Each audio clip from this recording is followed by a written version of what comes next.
45 years in keeping Louisville weird, Electric Ladyland has been there for all your eccentricities. While they do offer the best smoking supplies out on the market today, there's a whole lot more to check out. From ashtrays and blacklight posters, to records, incense and burners, and items to stock your metaphysical supply. They're open from 10 to 10, 7 days a week. Located at 2325 Bardstown Road in Louisville, Kentucky, and at electricladyland420.com. Roll out.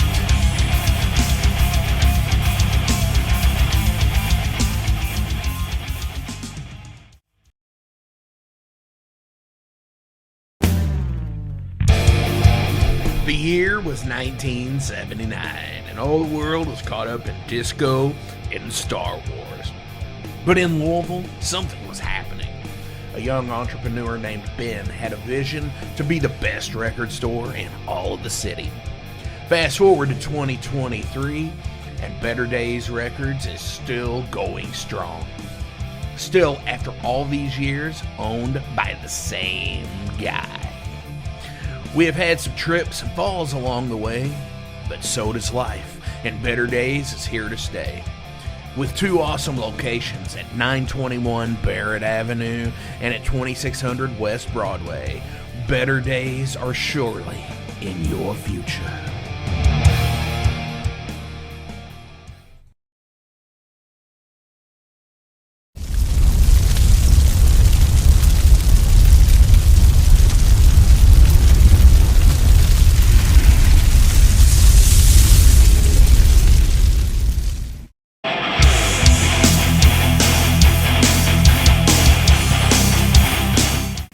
What's going on, metalheads and maniacs? Mark from the Metal Forge here, and welcome to another episode of Unsleeved here at the Flamekeeper Patreon podcasting network. Whatever it is, I can't even fucking keep it straight anymore. There's so much shit going on.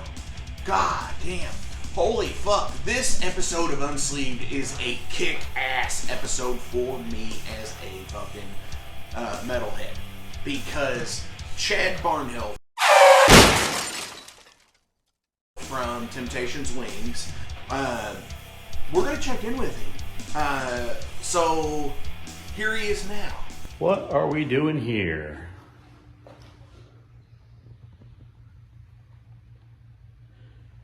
Packaging up some figures I've had for a long time to send to our buddy Mark in Louisville.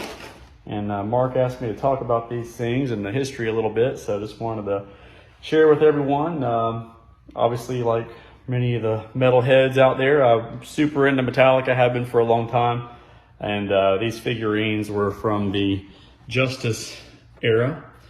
And I just remember buying the live Binge and Purge album and enjoying that. And I loved it. And I think at the time going through the mall, and McFarlane had released this collection here, and I was able to pick all four of them up. I'd save my allowance up and go back and get them as I could, and luckily I was able to get all four, before they quit selling these, and just ended up with them for a long time here and have enjoyed them. Over the years, you could tell they've kind of gone through weathering. I did want to always keep them in the box, but as you can see, the plastic here is getting kind of weathered and kind of deoxidizing and getting that kind of a brown tint to it. And just never knew where they were going to end up, and ended up visiting Mark, and you'll see his collection. Hopefully he'll shoot you a picture or something so you can see that. But he's got an amazing collection, and we were just touring there with Temptation's Wings, my band. We were touring there, and Mark was gracious enough to set us up with room and board out there, and took great care of us, and showed us a good time. And the off day got us to some White Castle and a local music shop where I played an amazing Eddie Van Halen guitar that I should have bought but didn't. Anyways, I digress. But, just to thank Mark for that hospitality. Told him, hey, I got something for you that should fit great with his collection. I'm excited to see how it looks once he gets it all set up. So, Mark, thanks again. You're awesome, brother. Thank you. And hopefully you enjoy these. I'm packaging these guys up right now. And they should be in the mail and to you within a week, hopefully. Also with a box of Temptation's Wings vinyl records that you guys are gonna put into one of your stores there, one of your local record stores, which we had the chance to visit. I forgot the name of it off the top of my head, but you guys are going to sell those for us there, which is awesome. So I appreciate that and the support. And yeah, hopefully we'll see you on the road again, man. Thanks. Anyways, thanks, Chad, for checking in and telling everybody what today's episode of Unsleeved is about. Fucking the Metallica Harvesters of Sorrow action figures from McFarlane Toys in 2001. Holy shit, what an awesome fucking deal this is. So anyways, they were here fucking, holy fuck, man. Like, I'm excited. So we're going to go ahead and just immediately dive into this. And I've got the help from McFarlane.com/toys and going to the Metallica. And these are all in the package, as you saw in Chad's little video here. So we're going to start out with number 1 here. And I'm going to go ahead and move my little chair table over here to me. So we are starting out with everybody's favorite drummer, Lars Ulrich. Wow. So they're all pretty much the same case. Obviously Lars is seated in his drum stool. He's got the hi-hat, he's got a kick drum, and he's got 2 rack mount toms and the pedals and stuff. Obviously that era for the time was that logo era, and on the back it shows the cross sell of some of the other rock star people that they've had and some of the other movie people that they've had. But then they show this big, like, the big stage setup for Metallica, and it says, "More Metallica, a special edition Metallica box set recreates the famous 1988 And Justice for All tour set. It includes all 4 band members with instruments and complete stage setup with sound and flashing lights." Totally fucking rad. And obviously in this same wave, they had also had Jerry Garcia, The Doors. They had Jerry Garcia. They had Jim Morrison of The Doors. I don't know why I had a brain fart there. Angus Young of AC/DC and Eddie. So fucking cool. And obviously it's the white Tama set with the black rings on the bass drums and stuff like that for Lars. Totally fucking cool shit. So I'm going to set Lars down, and we're going to go with the next one in line. And this one had a pretty beat up card, which I'm not concerned about. They're all yellowing to a degree. My Aussie that I have in the McFarlane series is the plastic is the bubble is pretty yellowed as well, but it's cool. It works. Number 2 here, coming with his bass and Lars' snare drum, we have Jason Newsted. Fucking yeah, man. He's got the undercut, like, mohawk looking thing, and it's just like this big, like, big headbang mohawk here. It looks like he's got the 5-string Aria. Might be the Modulus, actually, which is totally fucking cool too, because there's a fuck ton of knobs on it. But it looks like the bass is like super thin in the package. When I had the Lemmy from Toy Ape or whatever it was, the bass was pretty, probably about a 1/4 inch thick. This is like super thin, and like I don't know if I want to take this out of the pack, because if I ever did, it looks like it would be, fragile. So I don't know if that's the case or not. Moving on to person number 3, and again in the same style case. Lars is a little bit different because he had the full blister here, whereas all the others have this like little deal. And is Kirk fucking Hammett playing the like the Rhodes style short side V from that era. And he comes with the ride, which is interesting because, okay, he's actually got a Jackson in his case. The Jason one, like I said, I didn't know what it was. It looks like it says IOD on there, but there's not really an individual write-up for these. And just so everybody knows, this one still has a price tag on it, and this was purchased for $12.99. So $13 back in the day when everybody else's figures were going for like $7. So those were pretty hardcore to get. And, you know, this is the first time I've ever owned any of this set. Because I've got some Metallica stuff, you know, I've got the Pops with Doris and everything. But like this is the first McFarlane McFarlane Toys that I have other than the Aussie. So that's fucking rad, dude. But yeah, like the Kirk guitar looks pretty fucking like, it looks pretty good. It looks like it, you know, the strings don't look fake as shit on it, which, you know, there's some of these that get released from some people where the strings just look fake as fuck. They actually try to put real, like, you know, like movable strings and stuff. I just don't dig it. But anyway, it's fucking awesome, dude. And it's Kirk, you know, no gray hair, long hair Kirk. Before he got into his spooky phase, I guess. Because he's not all sparkly and wearing you know, skull and crossbones pants and all that stuff. So number 4, obviously we know who it's going to be. It's another Kirk. No, I'm kidding.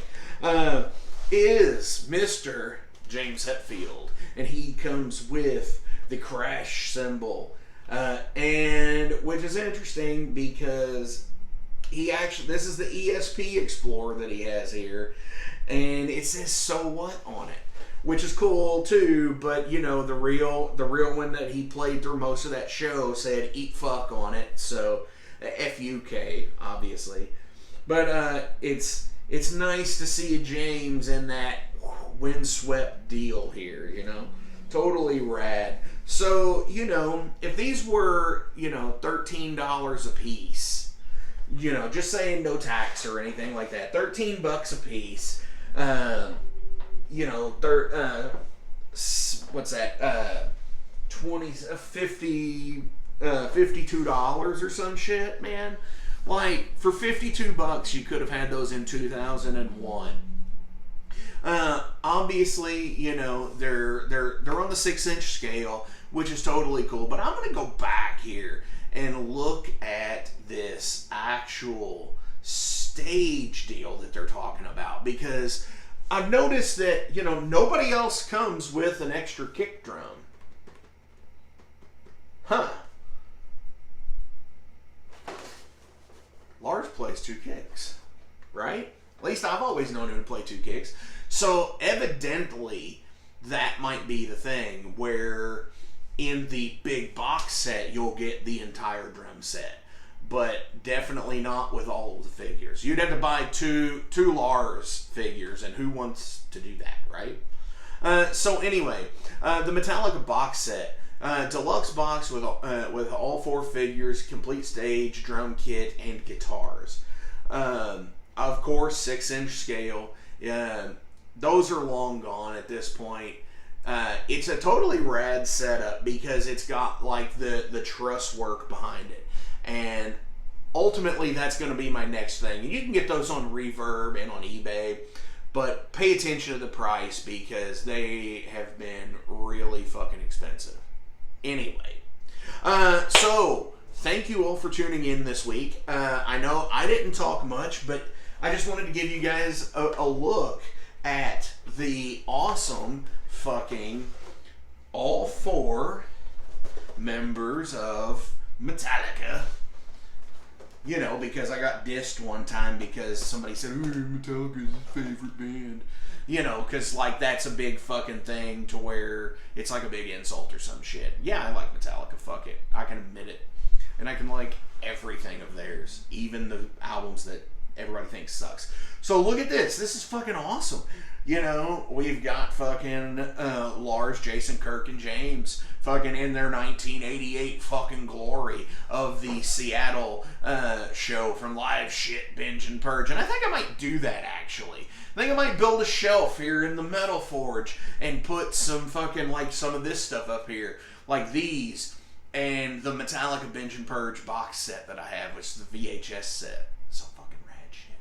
So anyways, Obviously, thank you all for tuning in this month for my Unsleeved. I am excited to show you these. I've been sitting on these for a couple of months now. Oh my god, it's so fucking awesome to show you all. Coming up soon, because of some things that Jason and I have going on, and I'm about to lose my shit here, we're going to talk about tapes. Who wants to talk about some fucking tapes? Hell yeah. Tune in for that next month. Obviously, everywhere you go, I want to thank the sponsors to the Metal Forge, Magbar, Pizza DoNisi, Ageless Art, Tattoo, and Piercing in Clarksville and New Albany, Indiana. I want to thank the Flamekeeper sponsors, Electric Ladyland, and Better Days Records, and Maxwell's House of Music in Jeffersonville, Indiana. Fucking rad times for all of that. Give a shout, give some links below, or give some comments below. Let me know what you want to see. Obviously, the Metal Forge is every Friday by 6 a.m. Eastern Time. The Ale Horn from Jason Gardner is the first Tuesday of each month. And the Mudhorn is the third Tuesday of each month. On the second Saturday of each month, you have Jason Gardner's Unsleeved, and on the fourth Saturday of every month is this, the Metal Forge Unsleeved. You know what it is, guys. Metal every fucking day. Rock the fuck out. We'll see you on the next episode of the Metal Forge. Thanks.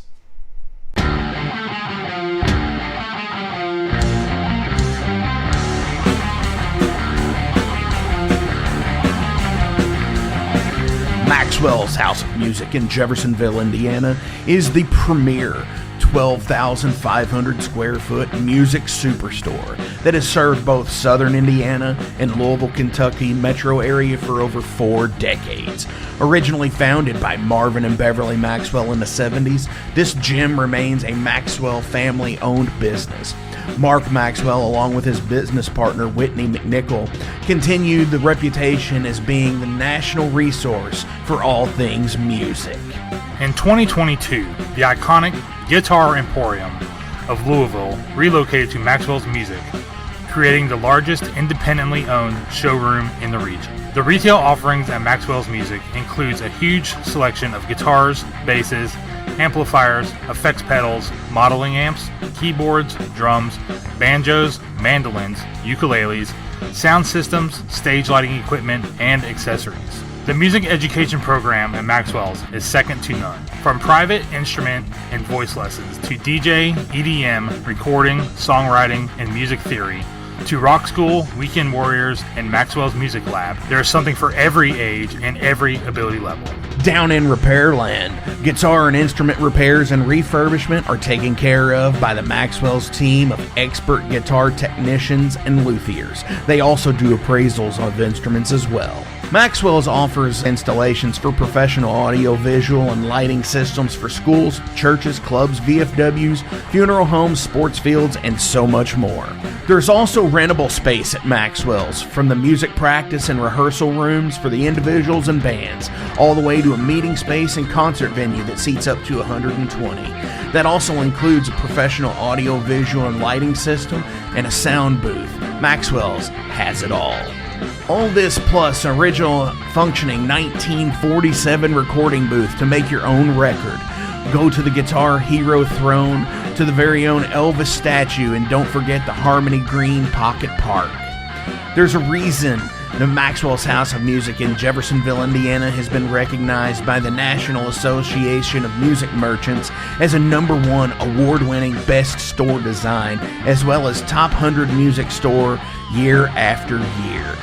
You gotta see it to believe it. Maxwell's House of Music in Jeffersonville, Indiana.